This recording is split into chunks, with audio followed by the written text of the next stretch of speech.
인사할 시간도 없습니다. 안될 과학의 레알 짧은 과학 긴급 과학 약입니다. 여기 귀여운 쥐 한 마리가 보입니다. 머리 위에 기계 장치를 모자같이 쓰고 있는데요. 이 장치는 초음파를 쏘고 뇌파를 측정하는 장치입니다. 초음파는 인간이 들을 수 있는 가청 주파수보다 높은 진동수를 가는 인간이 들을 수 없는 음파를 말하는데요. 박쥐가 어두운 곳에서도 길을 찾고 고래가 바닷속 세상을 보거나 먹이를 잡아먹을 수 있는 것도 모두 초음파 덕분이죠. 이렇게 다른 동물들이 초음파를 사용하는 것을 본 과학자들은 생각했습니다. 만약 사람에게 초음파를 쏘면 어떻게 될까? 뇌에 초음파를 쏘면 특별한 일이 벌어지지는 않을까? 그리고 최근 그 놀라운 결과들이 하나씩 밝혀지고 있습니다. 이 생쥐의 모자 초음파를 쏴주는 장치를 만든 국내 연구진이 이 장치를 이용해 피곤한 쥐의 수면과 기억력을 조절했다는 소식인데요. 긴급과학에서 전해드립니다.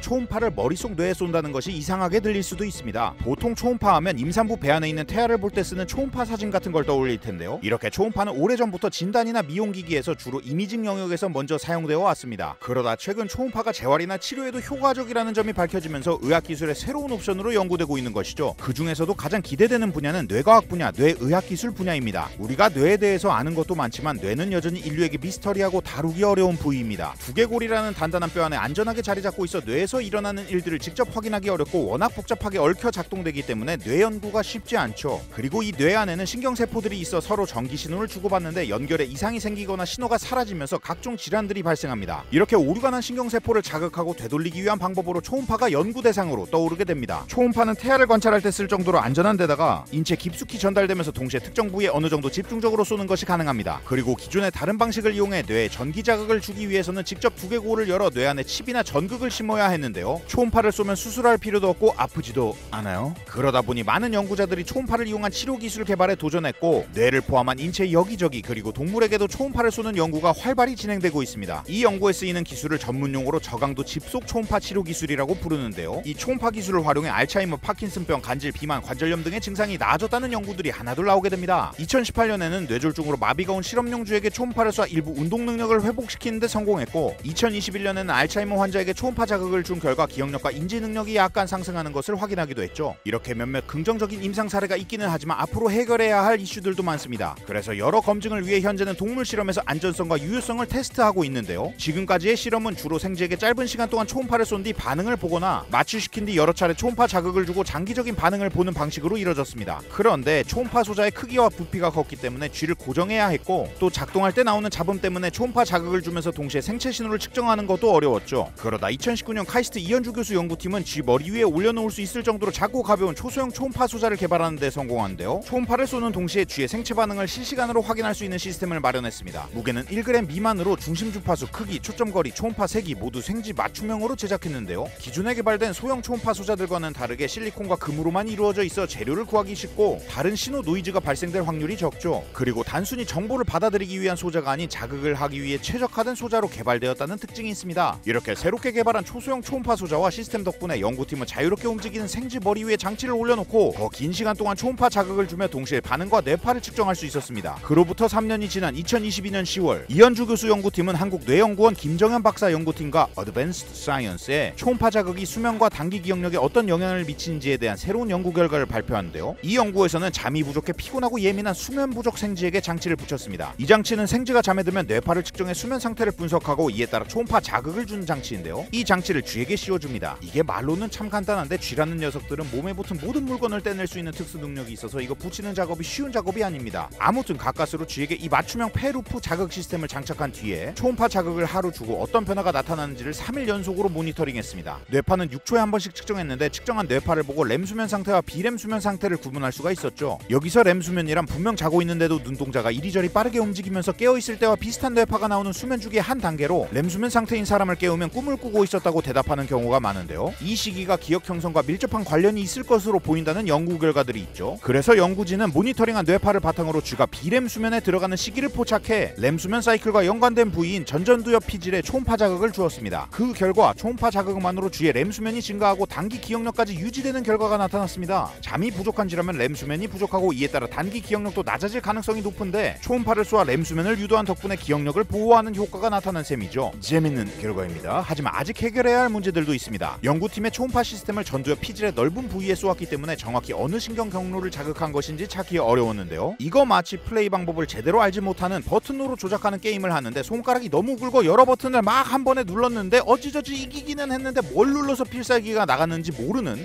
그런 상황입니다. 그래서 연구팀의 다음 목표는 원하는 뇌 부위만 선택적으로 찌를 수 있는 가늘고 세밀한 손가락을 만드는 일, 즉 뇌의 매우 작은 단일 부위를 자극할 수 있는 후속 시스템을 개발하는 것입니다. 더 촘촘한 고해상도의 초음파 빔과 고성능의 신경기록 기구를 실험에 사용할 수 있다면 뇌의 어느 부위에서 신호가 나오고 구체적으로 어떤 반응을 보이는지 알 수 있겠죠. 만약 이게 가능해진다면 앞으로 수면 단계를 더욱 정밀하게 조절할 수도 있겠습니다. 그리고 이 소자를 이용해 뇌 뉴런의 네트워크 간의 관계를 밝히고 뇌가 어떻게 작동하는지를 보다 선명히 알아낸다면 수술 없이도 알츠하이머나 파킨슨병과 같은 뇌 관련 질환을 치료하거나 완화할 수 있는 또 다른 길이 열릴 수 있지 않을까요? 뭐 예를 들어 초음파 소자를 붙이는 패치 형태나 이식하는 임플란트 형태로 개발하고 이 장치를 이마나 다른 피부에 부착해 와이어리스로 일상생활 중에 뇌질환 치료를 위한 부위에 자극을 주는 방법, 이런 것들이 개발될 수 있겠죠. 뇌질환과 치료는 정복할 수 없는 불가능한 일처럼 보일 때가 있습니다. 하지만 중요한 것은 꺾이지 않는 마음이라는 말처럼 앞으로도 포기하지 않고 꾸준히 연구해 나가는 것이 중요하겠죠. 이번 연구가 지금까지 제한적이었던 실험 환경의 족쇄를 풀어내고 범용적으로 사용할 수 있는 시스템의 토대가 된 것처럼 앞으로도 초음파를 이용한 다양한 실험이 이뤄져 더 많은 증상에 대해서 확실한 치료 효과를 밝혀낼 수 있길 바랍니다. 수술 없이도 뇌질환을 치료할 수 있는 날이 오기를 소망하며 지금까지 가장 핫한 과학 초음파 소자 연구 안될과학의 긴급과학 약이었습니다. 보시고 도움이 되셨다면 구독 그리고 좋아요 그리고 댓글 부탁드리겠습니다. 안녕.